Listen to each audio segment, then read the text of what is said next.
After 5 years, ang laki na ng pinagbago. Kabila ang ginagawang kalsada, tulay, eskwelahan, ospital, at mga naglalakihang proyekto na hindi pa nagagawa sa kasaysayan ng Pilipinas.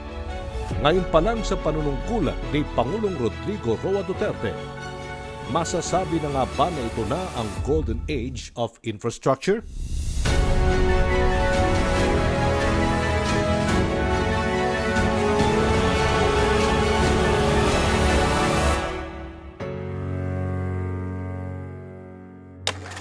Panahon pa ni Pangulong Ferdinand Marcos nang huling hangaan ng Pilipinas pagdating sa infrastruktura. Dito nagawa ang NLEX, SLEX at ang San Juanico Bridge na kinilala sa buong Asia. Matapos ang panahon yun, wala nang masyadong ingay na narinig sa mga nagdaang mga pangulo sa larangan ng infrastruktura. Build, build, build ang isa sa mga pinakatinutukan ng Pangulong Duterte simulang nang maupo siya noong 2016. Nakita ko po yung political will ni Presidente.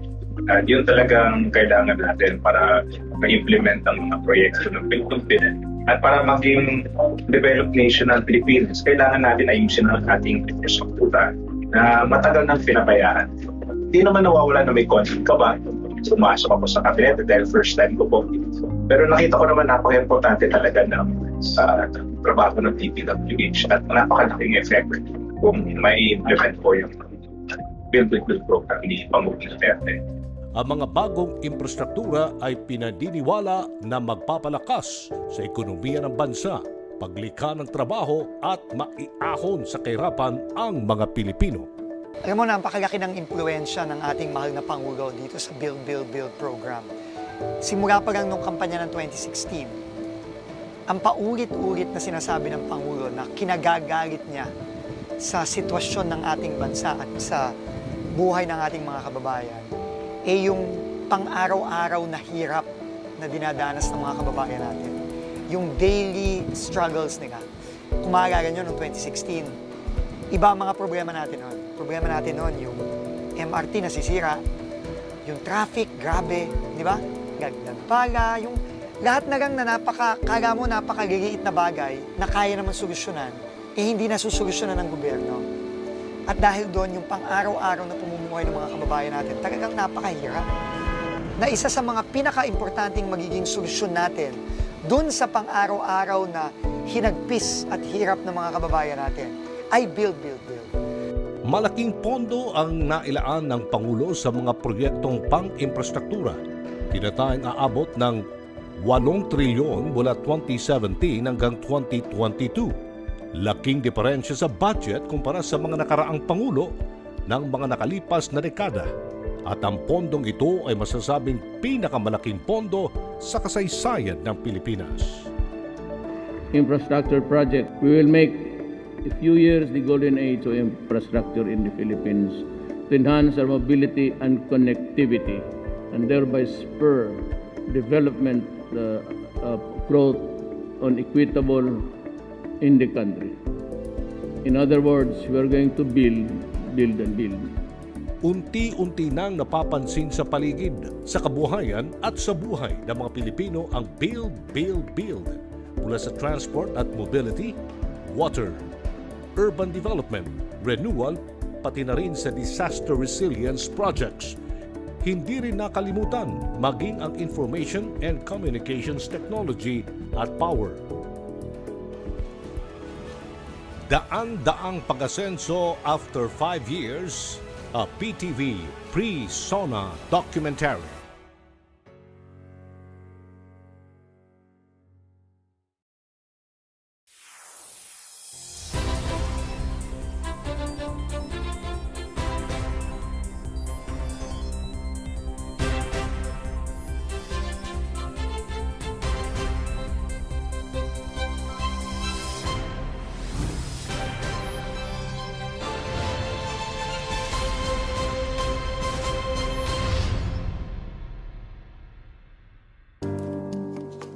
Ang Build, ang pinakaambisyosong plano ng Pangulong Duterte sa infrastruktura. buong puwersa ang mga ahensya ng pamahalaan upang maisakatuparan ang plano ng Pangulo. The agencies decided to work together. So nagkaroon ng interagency task force. So that's Department of Finance, Department of Budget and Management, NEDA, DPWH, DOTR, and then DCDA. And then that's when the BBB was formed. And at that time, nobody knew what BBB stood for. Supposed to represent the President's most ambitious infrastructure plans. Yung unang hamon sa amin ni Presidente was to decongest EDSA. And you know what that problem meant for everyone. So nung kinausap niya si Secretary Villar and the entire team, sinabi niya kailangan by 2022, EDSA is a totally different experience. So siguro, since day one, we've been working to decongest EDSA and kailangan siguro we start with the numbers.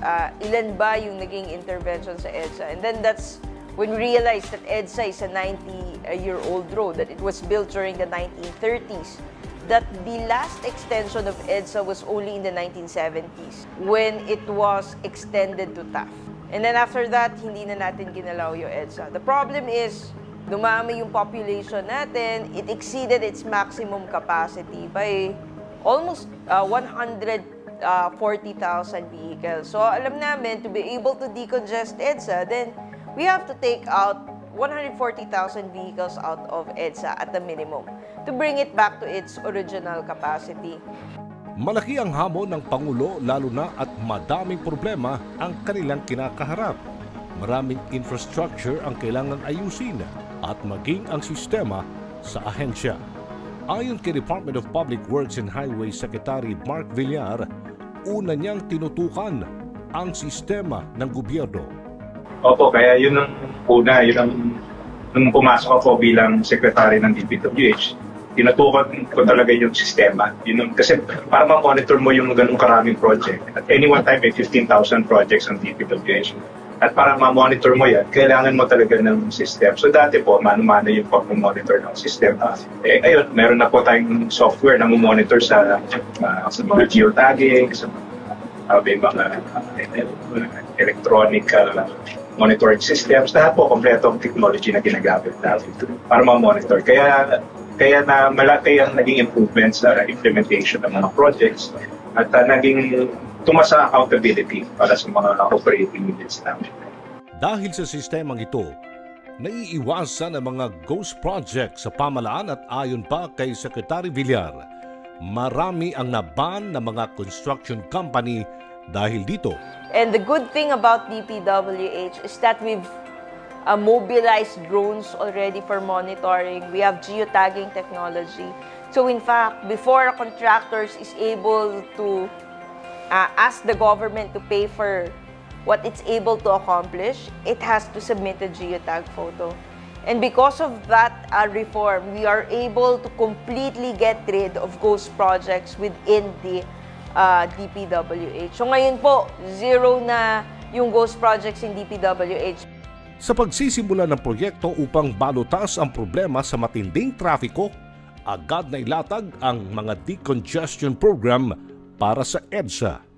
So yung EDSA decongestion program natin was conceptualized and was formed. Ito po yung master plan with 25 projects, including Skyway Stage 3. A lot of people are asking, was Skyway Stage 3 accomplished with the same alignment that it was approved before 2016? Hindi po.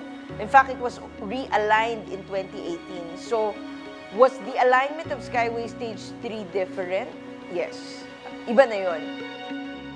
When we entered the picture, yung accomplishment rate natin for Skyway Stage 3 was only at 8%.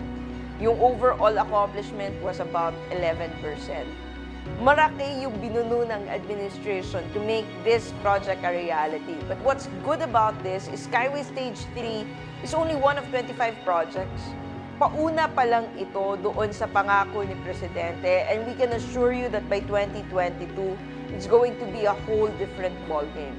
Laking ginhawa din sa mga motorista ang pagkakaroon ng reconnection agreement. This is the first time that there's an interconnection agreement.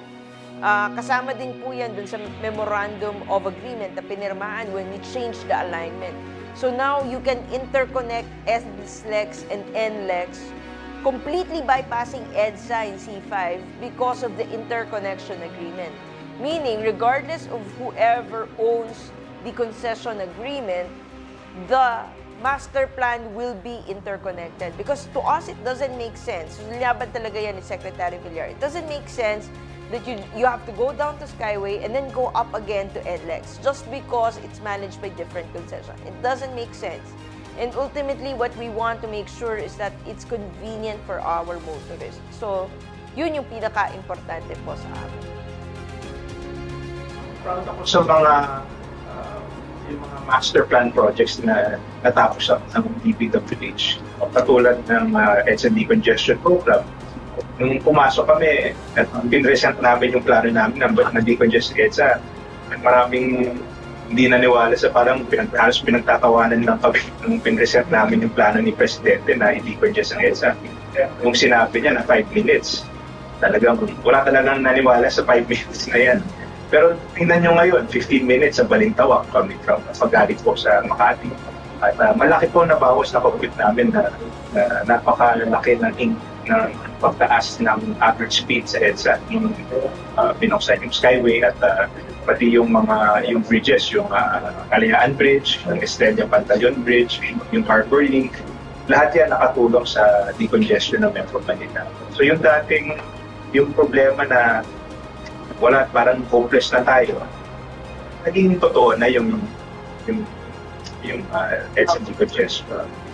Ilan sa mga pinakamalalaking proyekto ng Build projects ang Luzon Spine Expressway Network o LSEN. Kung dati ang Ilocos to Bicol ay umabot ng 20 oras, ngayon, maaari na lang itong makuha ng 9 na oras via 42 SLEX TR5, 1,101 kilometers.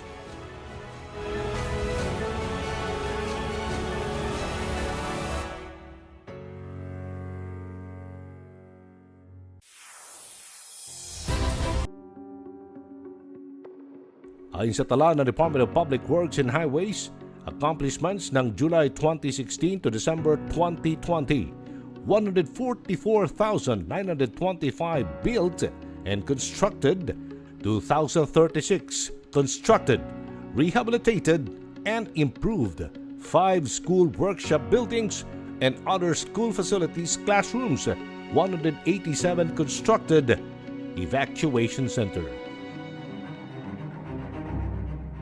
Bago pumasok ang Duterte administration, tinaguri ang worst airport ang Ninoy Aquino International Airport dahil sa pangit na serbisyo, mahabang pila, laglag pala, bukas bagahe at sa mga dishonest na mga airport staff. Problema din sa mga pantalan at maging sa mga tren at riles ang malaking problema ang sumalubong kay Department of Transportation Secretary Arthur Tugade. Nakita ko yung problema, I was challenged. Kasi hinimay ko yung problema. Nakita ko yung tinatawag na low-hanging fruits. Meron yung mga medium-term problem at meron yung long-term na pangangailangan. Polisiya, istruktura. A-addressing ko yan. My mentality is challenged. My commitment is preserved. Anong sabi nila sa MIA? One of the worst airports in the world. Barely 1.5 years during our stay. What used to be one of the worst in the world became, per Skytrax, one of the most improved airport in the world. Now, anyone can travel, local or foreign, is smooth and comfortable sa MIA at sa mga ibang paliparan. That is a low-hanging fruit. Halimbawa sa aviation, alam mo ba yung radar ho natin noon? 3 lang. Sa buong archipelago, 3 lang ang radar na nagkokontrol ng mga paliparan for so many years. Ang teritoryo ng Pilipinas is wide and sparse and walang radar. As we speak today, addressing the requirement of security, meron na ho tayong additional 10 radars, naging 13 yung radars, meron ka pang satellite communication na itinayo yan, na kung saan mamomonitor mo yung punctuality ng lipad ng mga aeroplanong palabas at papasok. Mamomonitor mo yung identity ng mga aeroplanong lumilipad sa himpapawid ng Republika ng Pilipinas. Ayon sa summary ng DOTR Kaap Airport Project, 121 project completed, 114 ongoing, and 75 project ang under procurement. Problema din ang sumalubong sa administrasyon pagdating sa mga tren at mga riles nito. Kulang sa bagon, mabagal at takbo at laging laman ng balita ang tinatawag na MRT RIC. Puro sira, puro hinto, puro diskarga. Kung hindi man monthly, weekly. Kung hindi man weekly, daily. Alam mo yan kung sumasakay kayo dyan? Nakikita sa dyaryo, front page, yung mga pasahero naglalakad sa ibabaw ng tren kasi huminto yung tren. Ngayon ho sa MRT3, smooth sailing tayo ngayon. So far, knock on wood, sana magtuloy-tuloy yan. Kasi in-address ho natin yung signaling, yung power, yung relays, yung coaches, in-address natin lahat. May reklamo nga ngayon, imbis nun na napakainit, ang reklamo nila ngayon, pati PNR, napakalamig. Noon, ang dinadaanan lang ho ng PNR, kulang-kulang 20 stations. Ngayon, sa PNR, makakalagpas ka na ng 30 stations. Hindi ho ba mobility and connectivity yan? Hindi ho ba convenience yan? Ganun ho. So yung PNR na yan, hindi lang ho pang Metro Manila yan. Yung PNR projects papuntang Bicol, yung PNR projects papuntang Clark, yun ho yung kabuuan yan. Mula 77 kilometers ngayon, 1,200 kilometers at mas humahaba pa mula sa Luzon, Visayas hanggang sa Mindanao. Sa summary report ng DOTR, 8 ang ongoing construction and ongoing rehabilitation, 4 naman ang for construction. Ang Pilipinas, napakaraming isla, kaya ang mga pantalan, malaki ang tulong sa pamumuhay ng mga Pilipino. Taong 2016, nakita ni Secretary Tugade ang problema sa mga pantalan. Ang Pilipinas ay tinatawag na archipelago. Mas maraming dagat at tubig dyan kaysa lupa. Ang problema, walang connectivity. Ito hong maritime sector na kung saan kinabibilangan ng PPA, ng kinabibilangan ng Marina Coast Guard, lahat ho yan, sama-sama yan. Sa termino ng presidente, yung pinakamalaking maritime port, parang airport, ang kapasidad 3,000 passengers. Ang isa pang mas malaking maritime port, 4,000 ang capacity. Yung lighthouse. Ilan ang gumaganang lighthouse dyan nung nag-assume kami? Mga 600, kulang-kulang 600 dyan na lighthouse. Nagulat ka. Ilan dyan ang umaandar?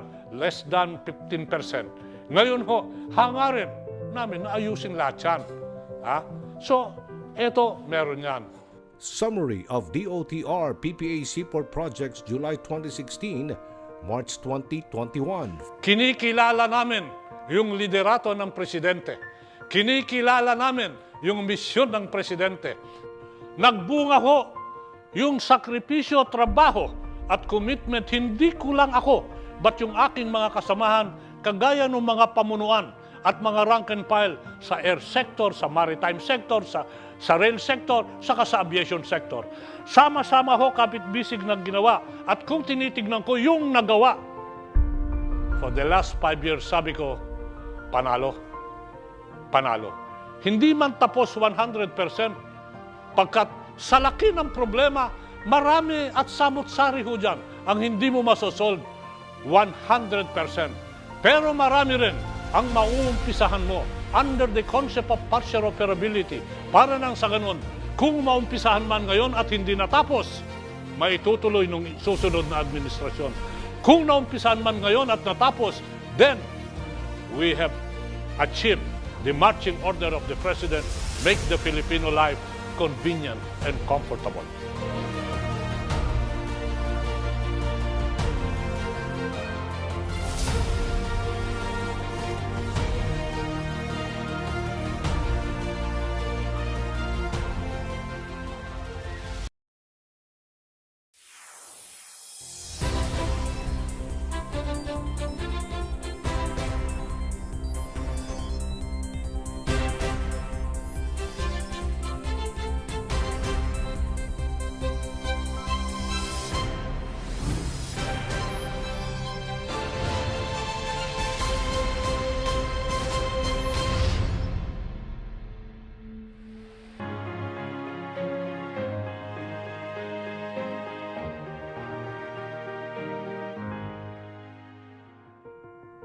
hindi naging madali ang Build, Build, Build project.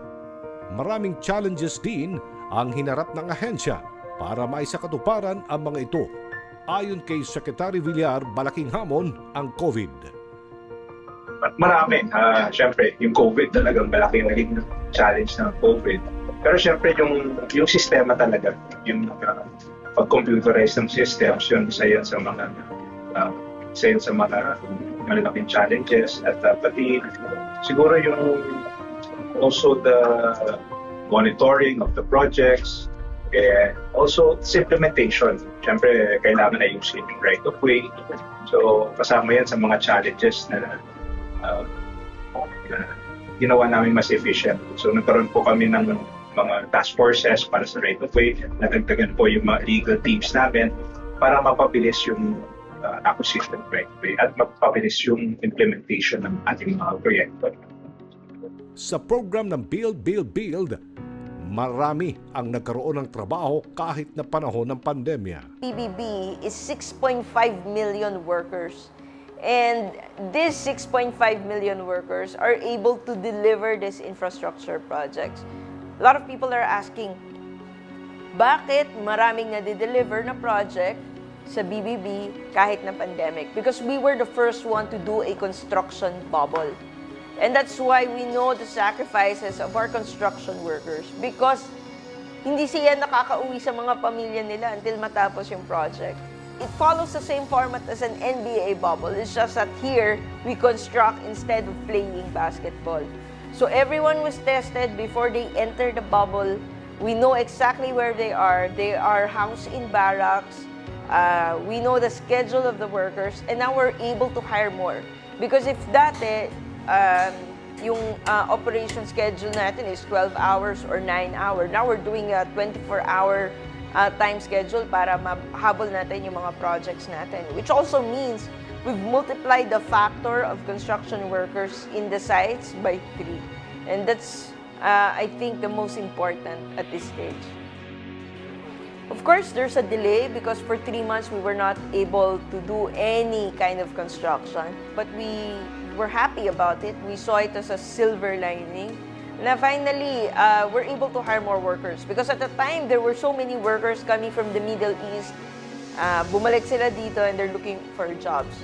So what BBB did was to maximize the current workforce to ensure that the construction workers coming from abroad is hired in the Philippines. So marami po tayong OFW. Maybe they don't get the same salaries that they did abroad, but at least may trabaho po dito. And I think some of the workers may sense of pride that they're finally back in the Philippines and they're bringing in their knowledge and their skills back into the country.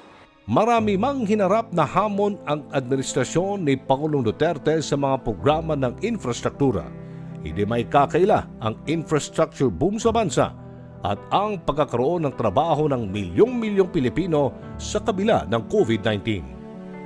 It is easier to build from scratch than to dismantle the rotten and rebuild upon its rubble. Nevertheless, let us work together and lay a new foundation upon which a better Philippines can be reconstructed. Help me build a better tomorrow. Kami ay nandito para suportahan at bigyang buhay ang programa ng ating mahal na Pangulo. No, sinabi niya, make the Filipinos' life more comfortable. Hindi ba? And ang build, build, build, yan talaga ang goal ng build, build, build. Yung airport, yung mga kalye, yung mga bridges, seaports, airports, lahat ng mga yan. Ang punot dulo niyan, para gawing mas komportable ang buhay ng ating mga kababayan. Para sa amin, sumusunod lang kami sa lead ng ating mahal na Pangulo. Ng history will really judge this administration and the President. Alam mo, si Presidente is really a game changer. He's the architect of build, build, build. If the President didn't prioritize build, build, build, then these bridges, these highways won't be there. We are the foot soldiers. We actualized and we worked for his vision. But ultimately, it was his plan and his vision that lead us to where we are. Build is an intergenerational project. Hindi lang to papakinabangan ng generation na to. I mean, the next generation will benefit from this, and we owe it to the next generation to make sure that they have a better Philippines. In giving me the authority and the trust, He provided me with a wide range of discretion, following two standards.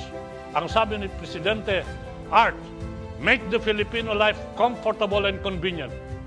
Art, in making the Filipino life comfortable and convenient, be sure you follow good governance, no corruption. Yun ang binigay niya. Sabi nila, I'm one of the President's men. I take pride in being referred to as the President's man. Mr. President, if you're listening to me, kaklase kita, I will take a bullet for you because kilala kita. Marami siyang na-accomplish. At yun din ang sa kampanya niya, yun din ang mensahe niya. At yun din ang gusto ng taong bayan. Nang magkaroon ng isang presidente na may political will at magkaroon ng maraming accomplishments dahil kailangan talaga natin hambulin ng mga kapitbahay. Naiiwan na tayo. Kailangan natin hambulin ng ibang mas developed na bansa. So, maganda yung timing ng pagpasok ni Presidente. Yun talaga ang hiling ng mga tao, isang magkaroon ng isang action man. And I can say, working with the President for so many years, na action man siya. At marami siya na-accomplish. And clearly, makikita mo naman, lalo sa infrastructure, makikita mo naman yung mga tulay, more than 5,000 na tulay, more than 26,000 kilometers of road, 144,000 classrooms, 10,000 flood mitigation structures, na decongest ng EDSA, nagkaroon ng connection yung mga probinsya. Itong iba na yung Pilipinas.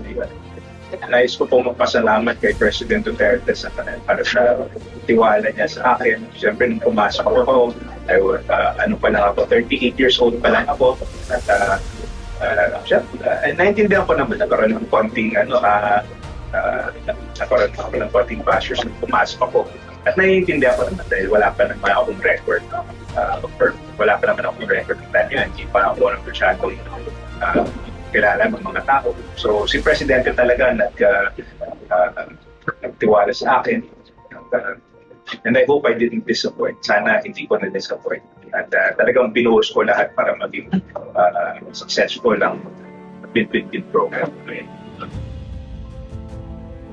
I will push harder in the pursuit of programs that we have started, but always within the parameters of the law.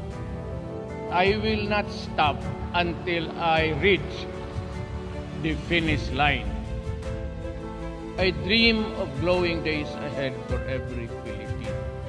I dream of a Philippines better than the one I grew up with.